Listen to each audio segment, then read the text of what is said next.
Okinyi majaber kokadho Lolwe TV odiochieng' mano ma kawuono tarik en 25 dwe mar 5 2022 rwakre machiegni ahinya nonro mar Oboke ma bende wantiere godo okinyi ma kawuono kae ma bende damiyo Oboke pon weche ma bende wantiere godo Oboke wa ma wantiere godo kae en Daily Nation wacho ni 6-piece scheme rattles Raila support.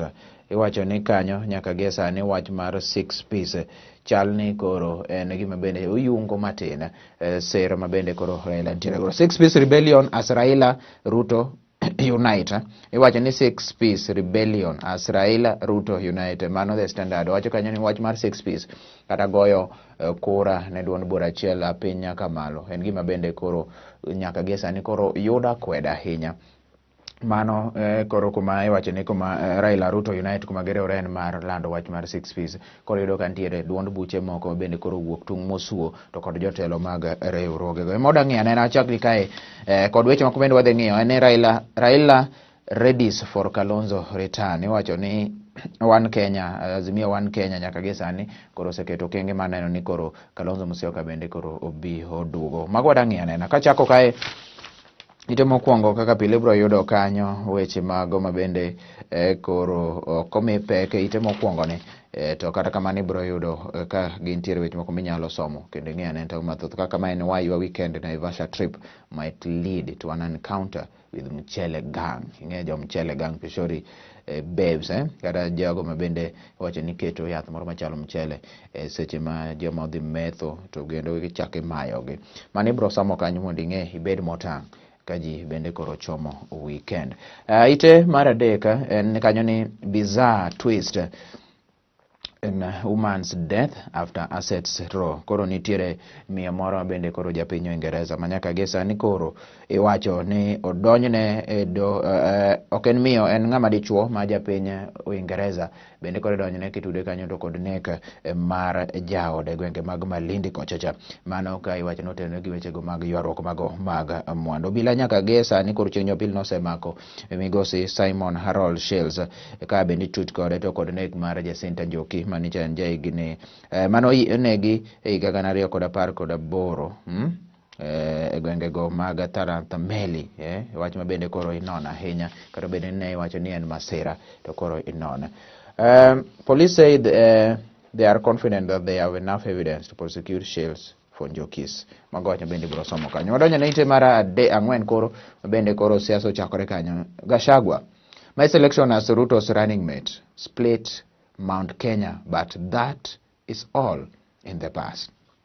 Wacho kanyo ni kwedo weche moko wacho ni koro tiyo kanyo kod pesa ne bende mondo mi noyud thuolo ma kamano kaka jalup ker Kenya Kwanza. Kata kamano wacho ni koro oyiero mare mar bedo kanyo kaka jalup Ruto en gima okelo pogruok e kind jotelo mawuok Mount Kenya nikech gicho wacho ni ng'ama ne wene waparo samoro ne beni donjo kanyo ne en ng'ane to chal ni otiyo gi pesa mondo mi no yud lemo makamano. Ibro somo kanyo ite mar ang'wen ite mar abich bende kaachiel to kod weche mago mag mibadhi ma bende koro itudo godo Gachagua. Gin weche mathoth ahinya kae ma bende koro ibro yudo kae. DP explains ownership of coast land. Iwacho ni jalup ke Dr. William Ruto dichieng' manyoro mane nitiere Taita Taveta kochacha owacho ni koro lope lo moro nitiere kanyo ma bende mule ma en eka 2536 ma iluongo ni Matafa ma iyudo Taita Taveta kucho. Wacho ni lobno nong'iew koluwore kanyo kod chik kendo lobno ok ne oyako kata be notimore nade. Mano ka notimo campaigns kochacha. Ite mar abiriyo ni 6 issues on Paul's Ruto camp want address. Ni weche moko auchiel ma gidwaro ni mondo kodum na IBC bende mondo mi koro ong'e. Giwacho weche mathoth ahinya. Gidwaro ni koro dul mar IBC ondikane na report mar kambi mar KPMG ma bende koro ng'iyo register kata biro bedo ka kolo register mag ji mondo mi keta nena ni to koro report margi mar audit ma kambi no timo chalo nade. Bende gidwa ni ABC mondo koro oketi anena ni to make public certified copies of the specific registers. Wacho ni koro gidwaro copies mag register go mondo mi koro keta nena kaka gidwa ni polling stations, ward, constituency, county mondo mi ng'anena ni to units go ere kaka bende koro no kata gin weche mathoth ahinya kae nyaka kaka giseyo Matiang'i kachiel kod Musheri ne donjore e weche. Azimio team leaders ready for possible Kalonzo return as negotiation carry on. Wacho ni loso pod dhi nyime mondo mi Kalonzo duogi kanyachiel mar Azimio One Kenya. Wacho ni koro jotelo mag coalition nyaka gi sani motelo kanyo to kod Raila Amolo Odinga gi Kenyatta bende koro ne dwaro ni mondo Kalonzo oduog anena. En weche mabende kore loso. Nyalo paro ni jo Wiper nyocha ni choromo kendo koro ne ging'ado kuom ji 45 nowacho ni gidwaro Wiper leader kata Kalonzo Musyoka mondo koro duog anena Kenya, duog anena One Kenya Azimio kaka kik owuogi odhi ochung' kar kende. Gin weche mabende nitiere kanyo. Lobby plans to promote peace ahead of election. Wacho nitiere kweth moro mabende koro ne keto kanyo mondo mi gipidh anena yiende kaka achiel kuom riwo Uganda mondo kel kwe. Oigara leaves KCB group as Russo takes the helm. Iwacho kanyo ni oyier kanyo migosi Paul Russo kaka CEO kata jatatije manyien mabende koro dhi kawo kar Joshua Ogegara mosekawo higni 9 e KCB kanyo. MPs reject treasury bid to increase price of unga. Kanyo iwacho ni jo od bura nyaka gi sani koro bende ok mor ahinya to kod wach mar medo beche mok kuon to kod mok ngano. Wach ma bende koro giwacho ni koro nyaka gi sani ok gidwar mondo koro medo shuru makamano. Mago it weche mabende koro ntiere. Kaibo somo gi weche mathoth. Azimio and Kenya Kwanza in battle for western votes. Odiochieng' ma kawuono koro Kenya Kwanza, odiochieng' manyoro Kenya Kwanza ne nitiere gwenge go mago mag Kakamega County. Ka odiochieng' ma kawuono bende ogai mar Azimio One Kenya kachiel gi jalupne Martha Karua gi Raila Amolo Odinga ogo touch Vihiga counties. Koro idwaro ni ng'e anene to koro ere ng'ama nigi mbi kanyo manyalo yudo mbulu mang'eny. Raila promises permanent tax exemption for people with disabilities. Mano kano romo gi jogo man gi ng'ol. ODM 6-piece call faces growing revolt in Nyanza. Mane wacho bende omipe kae kendo ene oboke ariyo gi koro nyaka ng'i anena kapok wadhi oboke mano machielo. Iyudo kanyo ni nyaka gi sani nitiere achiedh nade ma bende koro nitiere. Wach ni proponents of the revolution dubbed ng'ade nywande kaka ondike kae mix and match say they back Odinga's state house bid but won't allow president to end up with the mediocre leadership in the name of not embarrassing Raila. Ni ng'ade nywande ema gidhi tiyo godo. Gisiro Raila lakini koreka ginyaka ging'ade gi nywande. Neno picha kanyo mar Homa Bay County kanyo Gladys Wanga achiel kod jalupne magichung' godo mano Honorable Joseph Oyugi Magwanga. Mago kuma bende ji wache wach ng'ade nywande kod kuonde mathoth ahinya. IBC parties to blame for gender impasse. IBC wacho ni parties to blame for gender impasse. Duol mar IBC wacho ni koro wach mar gender balance kata keto kit chwech mopogore opogore koro duon buche manyaka ng'e nikech nonyis maber ging'e anene ka giketo e yo makare. Weche mabende nitiere kae gin weche mathoth ma kachako kolo sani to wanyalo kole nyaka godhiambo. To kata kamano wang'i anena oboke machielo nikech kinde bende wacho ni 6-piece rebellion as Raila Ruto unite wadhi ng'e ite mar 6. Weche moko nitiere kae ni political merchants in Uhuru's cabinet. Joma bende koro nitiere kanyo ma gin jotend migepe to bende koro gin bende siasa gidonjore ahinya kendo koro gin joge Ruto kata jotije ma bende go piny ne Azimio. Suspect drove getaway car after Mirema shooting. Nitiere jal miluongo kanyo ni jal miluongo ni Deris Karani Gashoki ma en achiel kuom jal ma bende koro nomaki ne itude kod nek manicho nek godo Samuel Mugo Mugotia e gwenge mag Mirema drive moro Isambu kochacha kendo tere doho. To en jal ma bende ne riembo gari kiparo tipono jal mane odonje jal ma bende kane nyawadgi oseshuto to dhi odonje gari en mano riembo gari mano ringo kod ng'ano. The killing was executed by more than one person and we believe Gashoki was one of behind the wheel to get away vehicle which dropped the killer then drove him away. Mano DCI officer Kapato Leta Ken jamane ng'e wacho. 2 more women claim were wives of slain man and record statement. 2 men iwacho kanyo ni 2 women kata mon mokariyo kendo tudore to kod wach giwacho ni iwacho ni bende ne ginjawde ne gimene gindiko report kata dhoge e wachno. Involvement of CS in Raila campaign stars legal debate.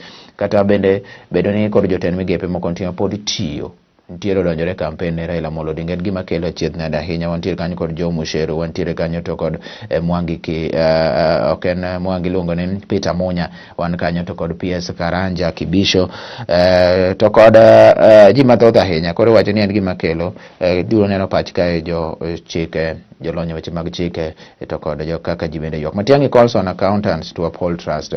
Idwaro ni koro jogo kwan ma ekembe mpogore opogore kata migepe mpogore opogore mondo koro obed anena ni ema koro ing'iyo ahinya, nikech gin nowacho ni gin jogo gin jomosomo gino, koro miyo koro pesa nyalo lal e lwetgi mathoth ahinya, kendo wach monego bed ni koro ing'iyo.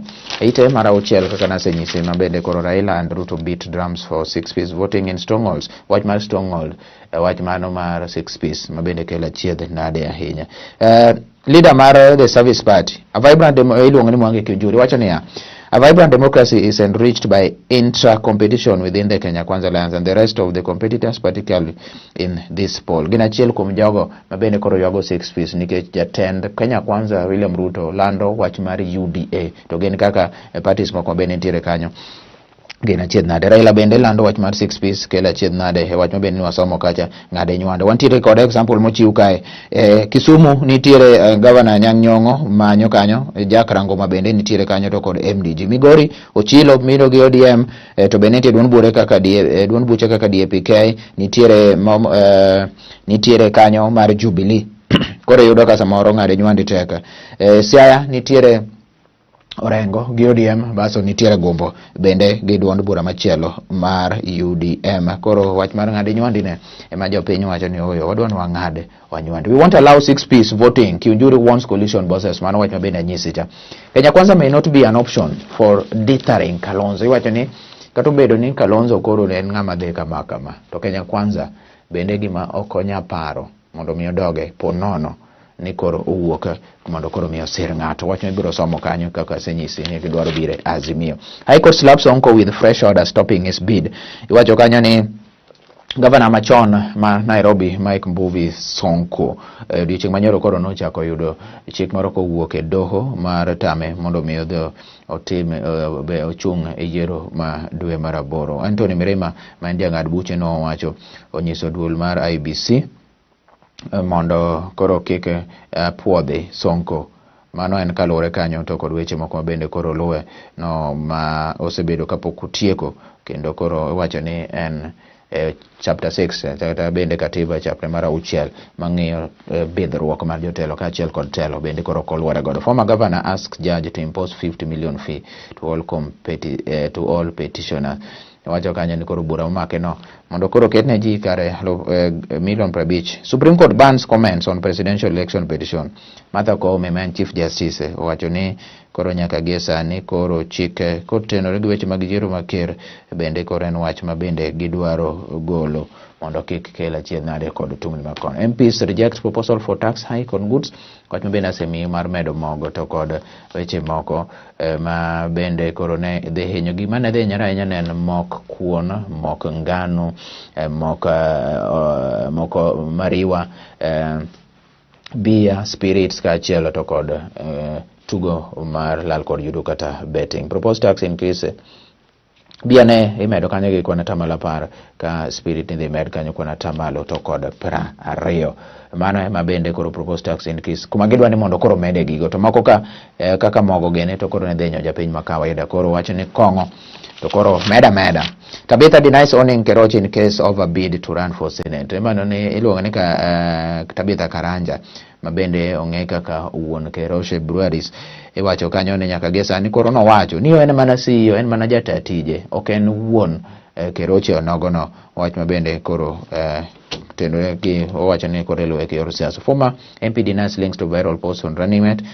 Mano former MP mano Njeru Gathagu owacho ni oken osewacho ni koro ne ang'owa ni obedo running mate mar ng'ato to wacho ni oyo.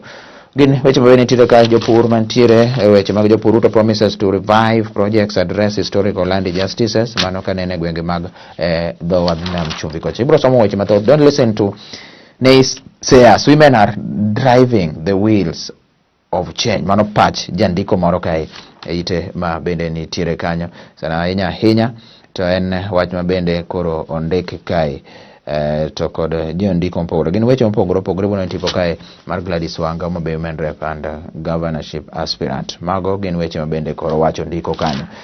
Obong'iyo kanyo chien ka nitiere weche mago mag tugo. In whose hands is Kenya football safe? Mano wach bang' ka koro FKF bende koro dhi ka gima kinde margi rumo caretaker committee cha. To kata kamano bende kod ilemone nikech Kenya onego bed ni tugo to kod Cameroon tarik 4 mar 6 tukego. How English football change Pep Guardiola. Pep Guardiola men mar Man City tipo ne ogol kanyo. Lendo makuyo gi weche moko mathoth ahinya bende nitiere kanyo bende koro chopo e giko mar nono mar Oboke mabende wantiere godo kinyi ma kawuono winjo mantiere mi Oboke mondo ngima tuta ahinya. Oriti masani nyinga Jesse Omondi.